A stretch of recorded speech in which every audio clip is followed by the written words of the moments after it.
Chers amis, aujourd'hui je voudrais entamer avec vous le sujet des influenceurs qui ont récemment marqué l'actualité de notre pays. L'émission complément d'enquête intitulée Arnaque, fric et politique, le vrai business des influenceurs a d'ailleurs battu les records d'audience en replay. Plus de 372 000 visionnages en 24 heures sur la plateforme France TV. C'était tout de même jamais arrivé dans l'histoire de France Télévisions et ce, tout programme confondu. Puisque ce sujet intéresse, je souhaite aujourd'hui partager mon avis avec vous. Ce par quoi ces gens se font délibérément remarquer, c'est leur remarquable adaptabilité à l'économie de marché, et plus largement au libéralisme. La seule règle que les influenceurs semblent admettre est celle du gain maximal, quels qu'en soient les moyens. Ils sont pour la plupart planqués à Dubaï, d'ailleurs comme tout bon exilé fiscal doit l'être, c'est quelque chose de très répandu.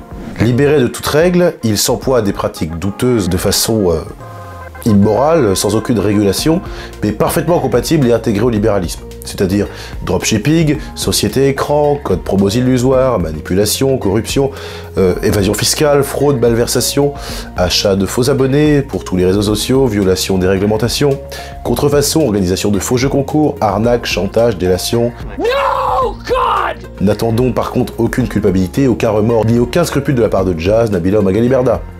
AliExpress est leur Eldorado et Instagram leur terre promise. Ces personnages ont parfaitement compris qu'au bout du compte, il n'y avait pas d'autre moyen que la démerde individuelle pour percer et pour pouvoir s'enrichir, parce que ces gens veulent toujours plus. Ces pratiques immorales, parfois illégales, nous les connaissons. Elles sont régulièrement dénoncées au même titre que l'indécence des revenus qu'elles génèrent. Booba en a même fait son cheval de bataille. Alors, pourquoi le business de ces personnages, tous aussi sordides d'ailleurs et grotesques les uns que les autres, continue-t-il pourtant de prospérer? Et surtout, comment? En fait, il faut savoir que tout est, comme souvent dans la vie, question d'argent. Je ne peux pas spolier Booba, mais je crois que son combat est perdu d'avance. Tant que les influenceurs feront des vues sur TikTok, des j'aime sur Instagram, du buzz sur Twitter, rien ne renversera la table. L'indignation légitime que nous pouvons ressentir devant la généralisation des pratiques commerciales immorales des influenceurs ne s'arrêtera pas. Au contraire, ce business va continuer de se structurer pour s'étendre et s'amplifier. Ni Booba, ni complément d'enquête d'ailleurs, n'y pourront rien. TF1, M6, Canal, mais aussi Amazon Prime, continuent d'entretenir des liens entremêlés avec les influenceurs, notamment par le biais de sociétés de production et d'agences de marketing. Malgré des pratiques commerciales de plus en plus contestées sur les réseaux sociaux, producteurs, diffuseurs et agences continuent de mettre le pire des influenceurs sur orbite, dans divers contenus d'ailleurs. Télé-réalité, magazines, divertissements en tout genre, interviews, talent show, programmes courts. Aucun canal n'échappe à leur présence, et peu importe qu'ils soient vertueux ou orduriers. Il y en a pour tous les goûts.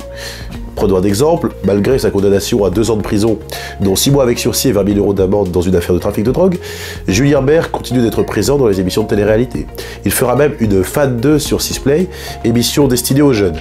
Plus le dressage à la consommation commence tôt, plus les résultats sont évidemment garantis.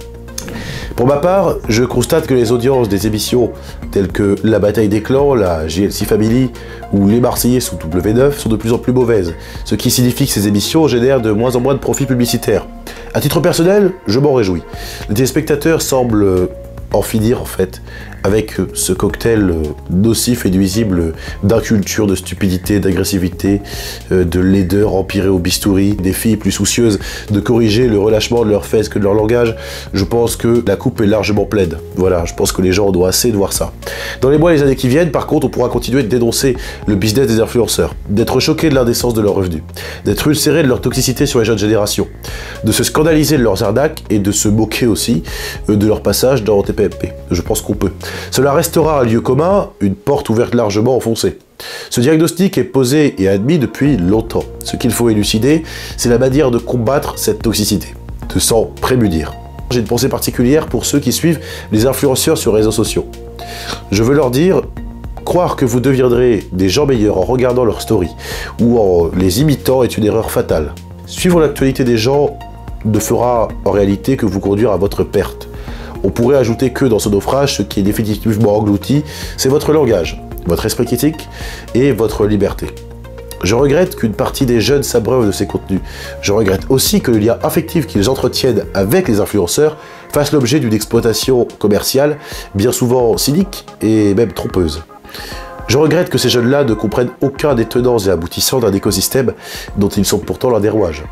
Ils sont les petits soldats d'une puissante force dont ils ignorent tout en réalité.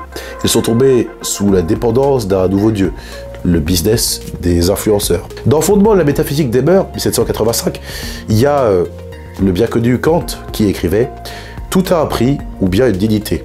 On peut remplacer ce qui a un prix par son équivalent. En revanche, ce qui n'a pas de prix et donc pas d'équivalent, c'est ce qui possède une dignité. Les influenceurs, eux, ont un prix.